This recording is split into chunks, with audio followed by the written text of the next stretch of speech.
Parliament ఎన్నికల వేళ దేశంలో ప్రతిపక్ష పార్టీలపై జరుగుతున్న దాడులను, అరెస్టులను నిరసిస్తూ సిపిఎం పార్టీ రాష్ట్ర కమిటీ పిలుపు మేరకు శనివారం సూర్యాపేట జిల్లా కేంద్రంలోని నల్లాలబావి సెంటర్లో కేంద్ర ప్రభుత్వ దిష్టిబొమ్మ దగ్ధం చేయడం జరిగింది.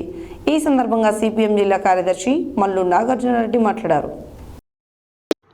పార్లమెంట్ ఎన్నికల వేళ దేశంలో ప్రతిపక్ష పార్టీలపై జరుగుతున్న దాడులను, అరెస్టులను నిరసిస్తూ సిపిఎం పార్టీ రాష్ట్ర కమిటీ పిలుపు మేరకు శనివారం సూర్యాపేట జిల్లా కేంద్రంలోని నల్లాలబావి సెంటర్లో కేంద్ర ప్రభుత్వ దిష్టిబొమ్మను దగ్ధం చేయడం జరిగింది. ఈ సందర్భంగా సిపిఎం జిల్లా కార్యదర్శి మల్లు నాగార్జునరెడ్డి మాట్లాడుతూ పార్లమెంట్ ఎన్నికలలో ఓడిపోతామనే భయంతో ప్రతిపక్ష పార్టీల నాయకులపై ఈడీ, సిబిఐల పేర్లతో దాడులు కొనసాగించడం దుర్మార్గమైన చర్య అని అన్నారు. మోడీ ప్రభుత్వం అనుసరిస్తున్న నిరంకుశ వైఖరికి వ్యతిరేకంగా ఏర్పడ్డ ఇండియా కూటమిని విచ్ఛిన్నం చేయడం కోసం ఇలాంటి దాడులకు పాల్పడుతున్నారని అన్నారు.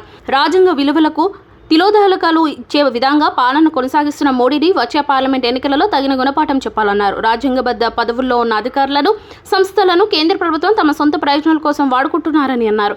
తమ సొంత పార్టీలో అనేక అవినీతి అక్రమాలకు పాల్పడుతున్న వారిపై విచారణ జరపకుండా కుట్రపూరితంగా ప్రతిపక్ష పార్టీలపై ఇలాంటి దాడులు పాల్పడడం, అరెస్టులు చేయడం హేయమైన చర్య అని పేర్కొన్నారు. మోడీ అనుసరిస్తున్న ప్రజా వ్యతిరేక విధానాలకు నిరసనగా పోరాటాలు ఉధృతం చేయాలని పిలుపునిచ్చారు. దేశంలో అప్రజాస్వామిక పాలన కొనసాగిస్తూ నిరంకుశ విధానాలు అవలంబిస్తున్న మోడీకి వచ్చే పార్లమెంట్ ఎన్నికలలో తగిన బుద్ధి చెప్పాలని అన్నారు.